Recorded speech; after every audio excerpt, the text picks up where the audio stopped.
Lahat ng klase ng ungol, sir, maririnig mo na dito. Kaya ng... Sample ko ba, sir? Oo. Yung ganon, yung mga ganon.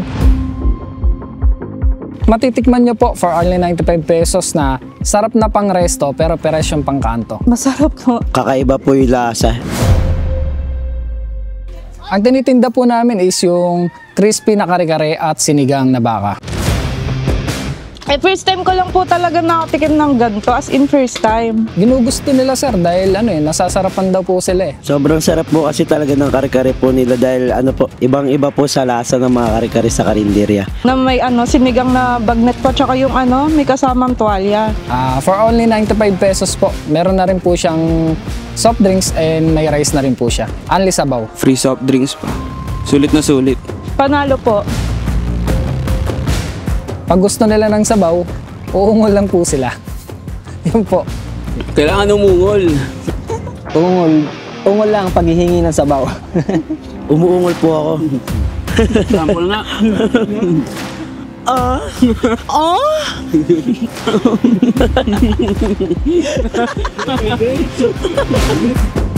Mapapaungol sila sa sarap. Yun. Panoorin nyo po ang aming kwento ng crispy kare-kare at sinigang dito sa Tikim TV.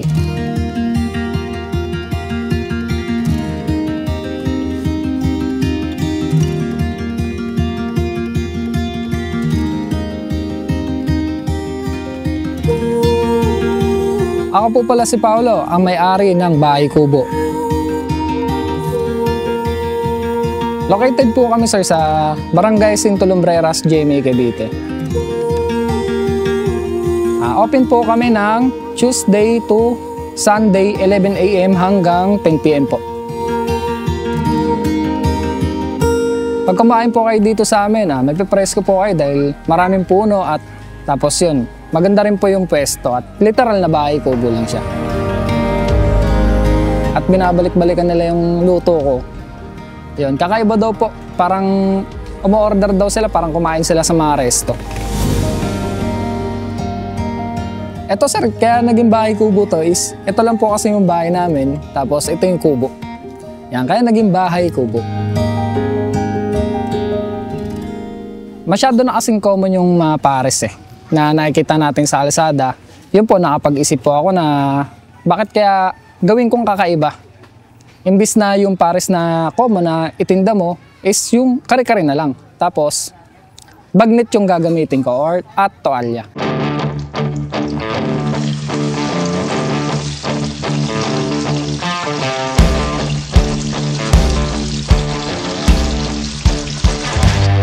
Yan, tsaka yung sinigang na baka rin. Na ang gamit ko rin po is yung bagnet na may toalya rin po siya.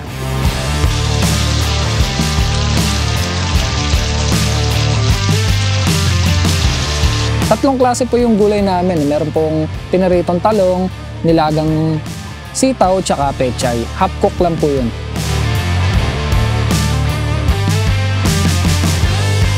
Yes, sir. Ginawa ko na rin po siya. May pre-soft drinks na rin po siya, tsaka may rice na rin po at only sabaw.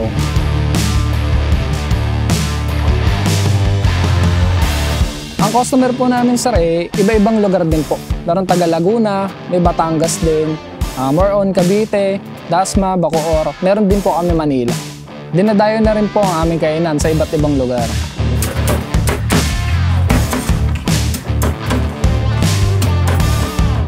Madami din po nakikurious sa tindahan, sa tinda namin kung anong lasa niya, kaya dinadayo po siya.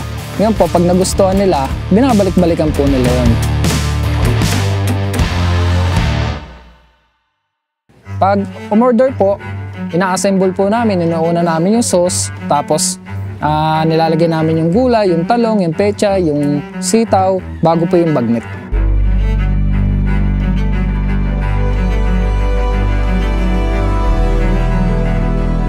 Pag sa sinigang naman po, ganun din, maglalagay kami ng bagnet, toalya ng baka, tapos gulay, katulad ng sitaw, tsaka pechay, tapos lalagyan po namin siya ng sabaw, ng sinigang na baka, tapos haluan po namin ng taba kung gusto ng bumibili.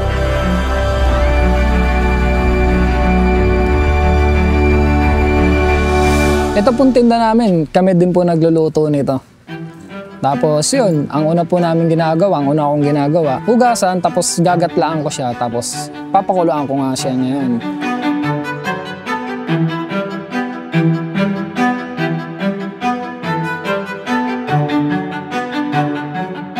Lalagyan ko muna siya ng asin, tapos laurel, tapos yun lang po, tatakpan ko na yun hanggang sa kumulo siya at lumambot.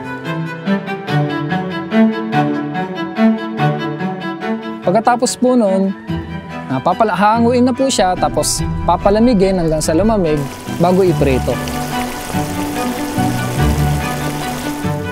Yung prito po na yan, na nagagamit po namin yan is yung pang bagnet, kare-kare at yung pang sinigang. Hiwalay rin yung gulay, ayan, nilalaga ko rin yung gulay. Yung sa sauce po namin ng kare-kare, ako rin po yung nagluluto nun. Yun, sarili ko po siyang version ng kare-kare.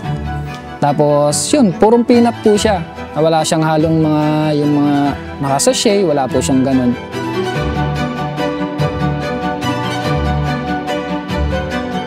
Sa sinigang naman po, ako rin po nagtitimpla. Marami akong nilalagay sa kanya tulad ng mga buto-buto, tapos yung sa baka, para mas malasa siya. Inahaluan ko rin siya ng taba para maging malasa yung sinigang.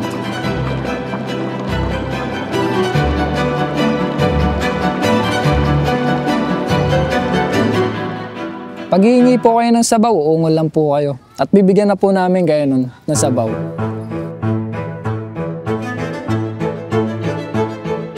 Dito po, pag kumakain sila, nagkakatawaan po sila kasi pag humihingi sila ng sabaw, yun, umuungol po sila. Kaya yun, masaya po dito.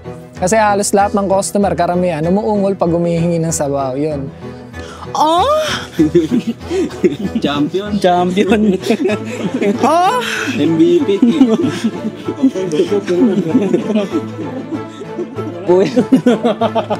Sige, okay. Naiya tuloy ako. Ngayon lang ako dali. Kahit anong klase sir meron ibang ungol. Sabaw? Po yun. Ang iingay nila, lahat sila umuungol. Oh, pag-iingi sabaw.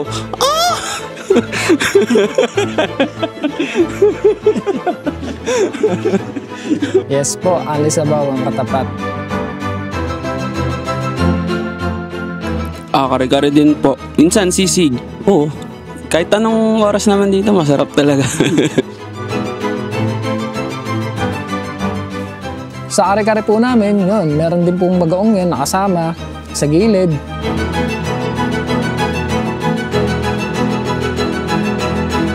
Pag nabitin ka sa sarap, ungol lang po kayo. Only po yan.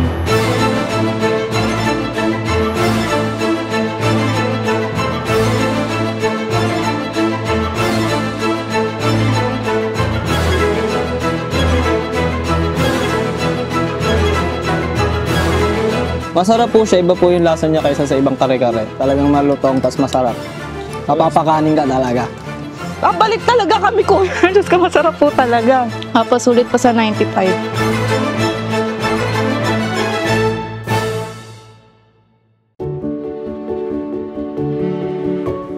Sa buhay natin, yun, kailangan din natin magsipag. Dahil siyempre, hindi naman tayo pabata. At kailangan natin makatulong din sa pamilya, lalo na sa mga magulang natin, kung buhay pa, yung mga magulang natin. At ayun, kailangan di ka lang din sumuko sa buhay. Kasi sa panahon ngayon, mahirap talaga kumita ng pera. Kaya kailangan mo talaga magtiyaga at magsipag. At samahan mo palagi ng panalangin. Para sa akin po, sulit po siya kasi madami po yung lagay. Lagi po kami bumabalik dito po ng mga kaibigan ko. Kasi po talagang sulit yung babayaran mo sa kare-kare po nila eh.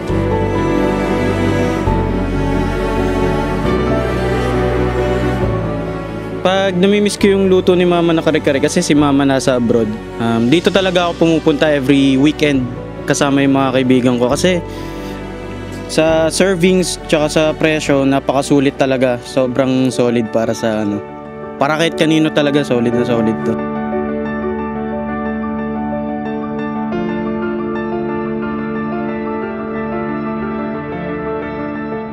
Napanood lang po namin to sa Facebook po, kaya po namin pinuntahan. Dumaan mo ulit kanina sa FYP ko, gutom na gutom mo ako. Natakam po ako nung nakita ko pa yung post ni Kuya kasi mahilig po ako sa mga ganito, sabaw-sabaw.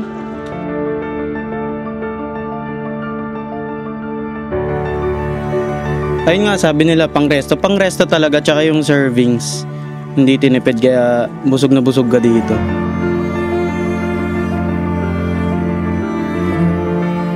Ito pong concept namin, dati po kasi itong parisan. Katulad ng mga common na pares na may baka, may sabaw, may kanin. Ngayon nakapag-isip po ako, halos kalahating taon din ako nag-isip ng kung anong ititinda kong pares, nakakaiba sa tao, sa pandinig, tsaka sa paningin nila.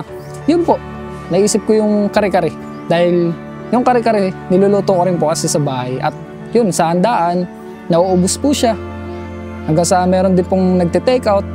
Ayun, naisip ko lang po na bakit hindi kare-kare yung itinda ko. Gawin ko siyang Paris style, na kanto style, na kare-kare, bagnet.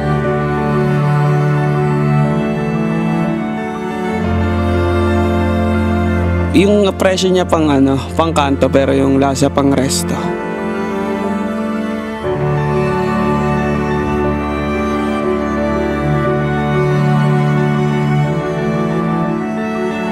Mahalaga sa akin na masarap yung tinitinda dahil mahilig po ako magluto, ayun po. Tapos, dapat din, mahal mo yung niluluto mo.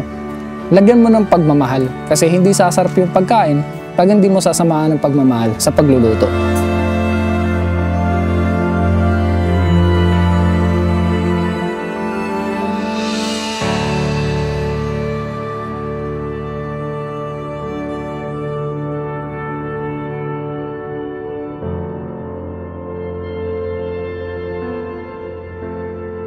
Bukod po sa tinda namin na kare-kare at yung sinigang, meron na po kaming, nag-add po kami ng menu na meron na din po kaming sisling. Yan, meron po kaming mga sisig, bagnet with gravy, chicken teriyaki, chicken with gravy na sisling po. Lahat po yun is 95 pesos lang po.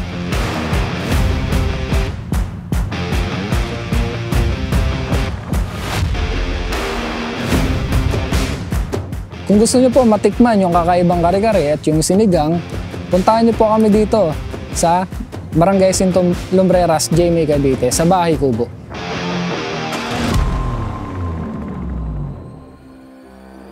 Nagpapasalamat po ako sa mga customer na laging bumabalik at sa mga customer na pumupunta at dumadayo para lang matikman yung aming tinda na kare-kare at yung sinigang. Yun. Makikita na rin po kami sa sa Google Map tsaka sa Google Waze.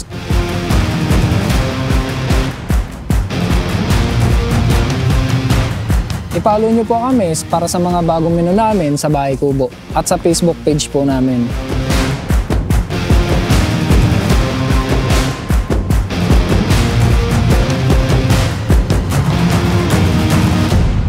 Matatawa ka na nga lang din sa kanila eh. Lalo na pag marami sila, ganun. Halos lahat sila, umuungol, ganun.